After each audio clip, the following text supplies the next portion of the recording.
हमारे हिंदू धर्म में पेड़ पौधों, पशु पक्षियों को बहुत ही ज़्यादा महत्व दिया गया है।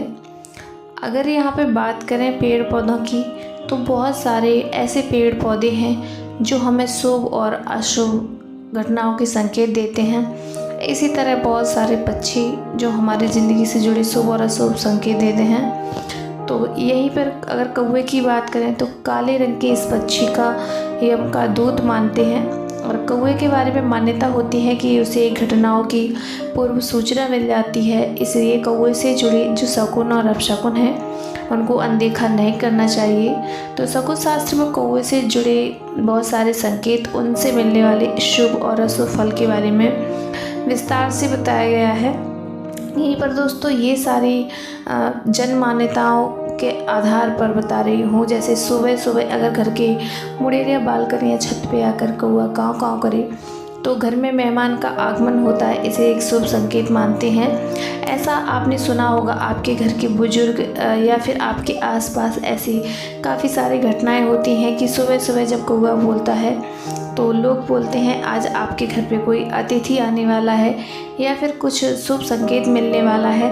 इसी तरह कौवे से जुड़े बहुत सारे शुभ और अशुभ संकेत हमारे शकुन शास्त्र में बताए गए हैं। तो आज के वीडियो में चलते हैं आगे और वीडियो पूरा देखेंगे तो आपको सारे संकेत आज पता चलेंगे। इसमें बहुत सारे शुभ और अशुभ संकेत और आपको पता चलेगा कि कौन से अशुभ संकेत के निवारण के लिए क्या करें और जब कौवा अशुभ संकेत दे तो आपको क्या करना चाहिए या शुभ संकेत दे तो आपको क्या करना चाहिए।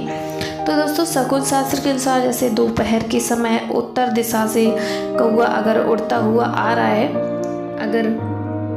तो उसको एक शुभ संकेत मानते हैं। इसी तरह दोस्तों पूरब की ओर से आवाज़ आना भी एक शुभ संकेत होता है। लेकिन अगर दक्षिण दिशा, दोस्तों वैसे भी दक्षिण दिशा को एक अशुभ दिशा मानते हैं। कहते हैं कि दक्षिण दिशा की तरफ कोई भी काम शुभ कार्य नहीं करना चाहिए। दक्षिण दिशा की ओर करके और दक्षिण दिशा की ओर सर करके लेटना भी नहीं चाहिए और दक्षिण दिशा की ओर मुख करके ना पूजा करनी चाहिए। और अगर आप कोई शुभ काम कर रहे हैं तो अपने मुख को पूर्व की ओर रखें। दक्षिण दिशा की तरफ केवल सिर्फ शनिदेव भगवान का दीपक, जब हम शनिदेव भगवान का दीपक जलाते हैं तो उसको दक्षिण दिशा की तरफ मुँह करके जलाना चाहिए। और यदि और कोई आप शुभ कार्य करते हैं तो उसको दक्षिण दिशा की तरफ करके नहीं करना चाहिए। इसी तरह दोस्तों अगर कौवा भी बोले दक्षिण दिशा की तरफ से बोले तो ये आपको एक अशुभ संकेत देता है।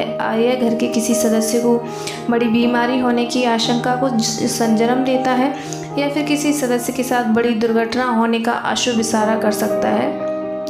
इसी तरह दोस्तों अगर आपके घर पे कौवे का झुंड अचानक आके चिल्लाने लगे, कौवे का बोलना या फिर किसी और पक्षी का इस तरह बोलना, झुंड में आकर बोलना एक अशुभ संकेत हो सकता है।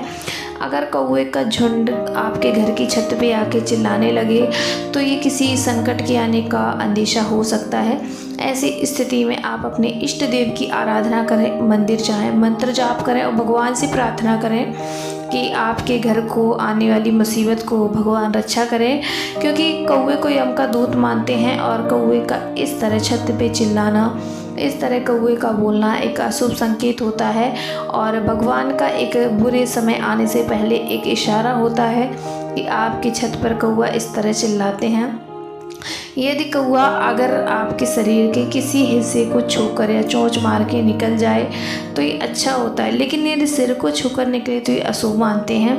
अगर उड़ता हुआ कौवा अगर हाथ को छू रहा है या फिर कंधे को छू रहा है या इस तरह किसी हिस्से को छू रहा है या चोंच मार के निकले तो आपके लिए शुभ है। लेकिन अगर कौवा आपके सिर को छू के निकल रहा है या फिर सर पे बैठ जाता है, कौवे का सर पे बैठना ये बहुत ही अशुभ संकेत होता है। ये गंभीर बीमारी होने का या बड़ा कष्ट होने का संकेत होता है। यही दोस्तों अगर इस तरह कौवा सर पे बैठता है तो कहते हैं कि यमदूत मृत्यु संबंधी कष्ट आने से पहले संकेत देने लगते हैं। तो आपने मान्यताएं सुनी होंगी जो पुराने हमारे बुजुर्ग हैं।